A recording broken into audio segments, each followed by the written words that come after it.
Calling all parents. Get up to 50% off all of Old Navy's amazing kids and baby styles right now. Hurry in for $2 flip-flops, $4 tees and tanks, $6 graphic tees, and $8 dresses and boy shorts at Old Navy and OldNavy.com. High fashion, Old Navy. Valid 5/1 to 5/9. Blog Talk Radio. Good morning. It's Monday morning at 9 a.m. This is Jeff Altman, the Big Game Hunter, and I'm broadcasting No BS Job Search Advice Radio. I broadcast this show for a simple reason, and that is unemployment is incredibly high. I talk to job hunters all the time. I see the mistakes that they're making, and many of you are making things so much harder on yourself. You don't really need to make job hunting this difficult. And I try to offer some advice and tips that are designed to help job hunters talk with you about the job market, as well as provide some information about some of the jobs I myself am recruiting for. So this is a show that today I'm going to be doing on a couple of different subjects because, frankly, the mood struck me to do a couple of different themes today. And one was based upon the New York Marathon being run yesterday. Now, in 1990, I ran the race myself, so that's going back a long time. But there were a lot of lessons that I learned from the race, and a lot of them really apply to job hunting. So first of all is the training that goes into running a marathon. Now, for me at that time, I was 21 years younger, so I was 40 years of age. I was overweight. I worked with a friend to prepare for the race, but he and I were basically joggers. The longest race we had run was a half marathon, 13 miles, or just over 13 miles. And when we finished the race, we were both exhausted, and the idea of running a full marathon, or 26.2 miles plus 385 yards, seemed beyond our capacity. Yet with effort, with training, with preparation, a year later we ran that race and both finished. We were slow, but we both finished the race. Now, with job hunting, there's some parallels to being a long-distance runner. For my friend Frank and I, when we decided to run the race, we were both exhilarated, and many of our friends were exhilarated that we were going to be running the race. Yippee, you're going to run the marathon, and everyone was so excited. And just like that, your friends who hear about your circumstances are going to be excited and trying to be helpful to you at the very beginning of your job search. You'll get some leads at that time. You'll get a lot of advice, opportunities to connect with people at the beginning of your job search.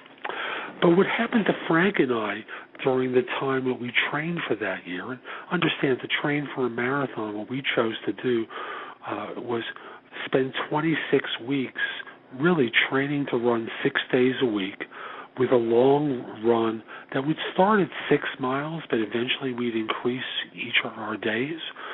So that by the time race day came along, we went from a long run of 6 miles to a long run of 20 miles, which we had both done twice by race day. So, it took a long time.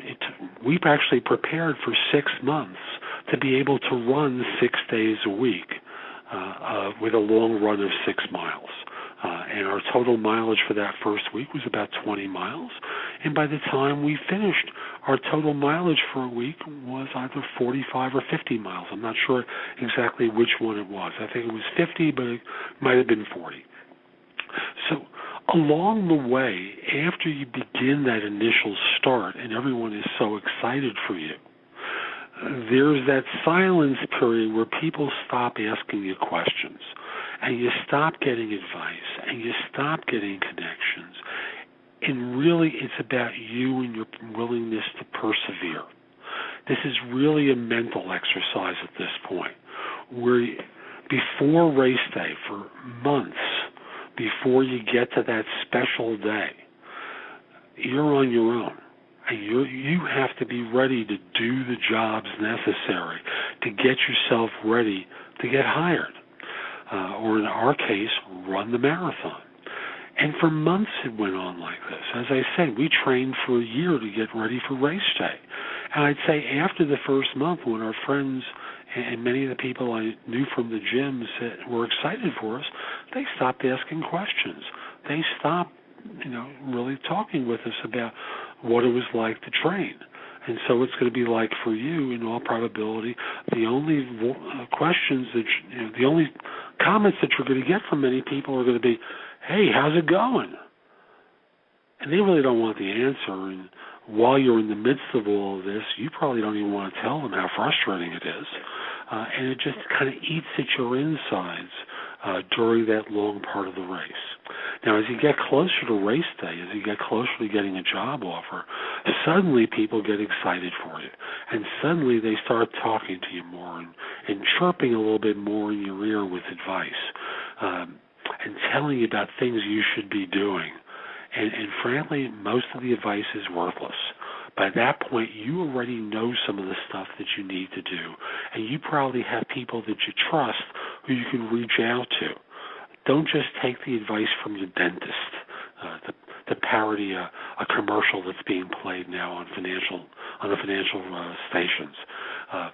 Talk to people who can really give you solid advice as you get to the end, so that by the time you get a job offer, by the time you're ready to start working, you're ready to cross that finish line with a great job offer, having gotten great coaching at the end, and having persevered over every instinct that you have to just quit. Now, I mention this because the jobs report came out on Friday, and unemployment went down to 9%. Whoopee.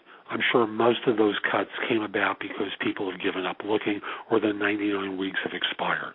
So, it's a bogus reduction.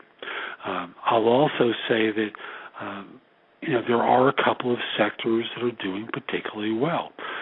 Within the jobs report, with 80,000 new jobs being created, whoopee, way under what we need to just break even with all the people entering the workforce, there were a couple of bright lights in there, and one was temporary employment, which, if you've been listening to me for a while, I've been advising people for the longest time to try and find a temporary assignment, consulting work, something that just gets you back to work in some way, because it's easier and you're more successful looking for a job when you're already working. Temporary agencies are hiring, consulting assignments are out there, there's a skills shortage, and I must in all candor say, you can be doing things to market yourself to, in effect, start your own business for however long you remain out of work, or however long you're looking for work, or you may discover that this is your path to happiness in life.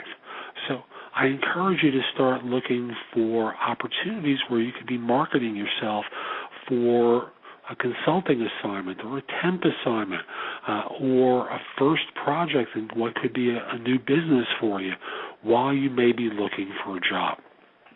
I'll also mention that one of the other big areas where there's been a boom on has been in information technology. Now, not in all areas of information technology, but there are a lot of sectors where there are clearly labor shortages. So to give you a perspective, when you take a look at some of the job boards out there, the number of ads that have been listed on the boards from August to August of 2010 to August of 2011, have gone up by 25%. That's an enormous increase, indicating that there's a shortage of skills, people who fit the skills that firms are looking for. Now, if you've been out of work for a while, it begs the question, how do you get yourself to match up with what the requirements are? And you may have to reach into your pocket to get training. You may have to find a government program that will pay for the training. Whatever you do, you can't remain static if you've been out for a while. You've got a skills deficiency because firms are trying to hire.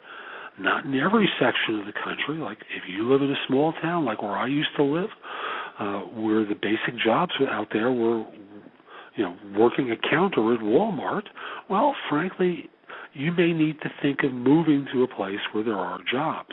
But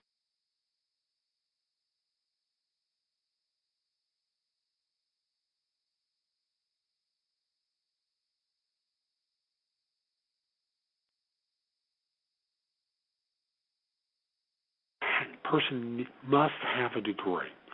So the role basically requires someone to have run a large infrastructure organization.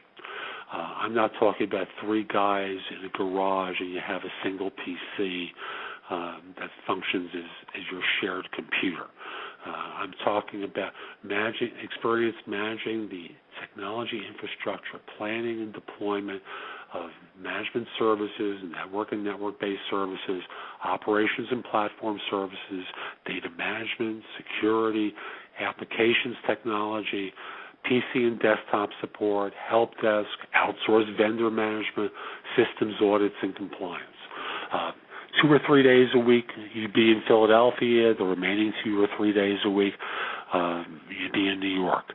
That's going to a base of 180 plus bonus. I have a role for a data services engineer based in New York. Background with Perl, Python, Ruby, JavaScript, or some other scripting language, some SQL knowledge, ability to work well on a team.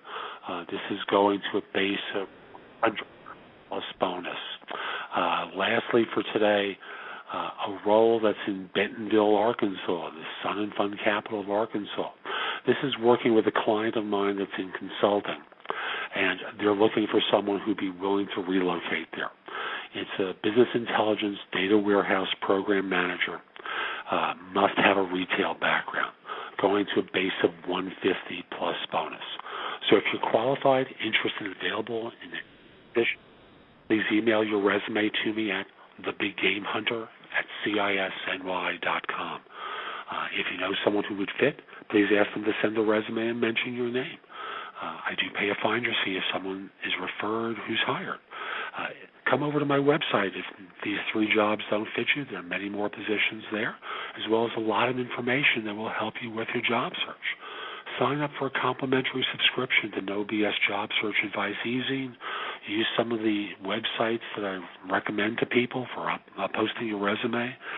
Read some of the previous articles I've written for the e-zine as well, some of the previous radio shows I've done. So there's a lot of information that's available to you at my website if you just take the time to come over. Again, the website, jeffaltman.com. So I'll be back next Monday with more No BS job search advice. And, again, this is Jeff Altman, the Big Game Hunter. I hope you have a great day. Calling all parents. Get up to 50% off all of Old Navy's amazing kids and baby styles right now. Hurry in for $2 flip-flops, $4 tees and tanks, $6 graphic tees, and $8 dresses and boy shorts at Old Navy and OldNavy.com. High fashion, Old Navy. Valid 5/1 to 5/9.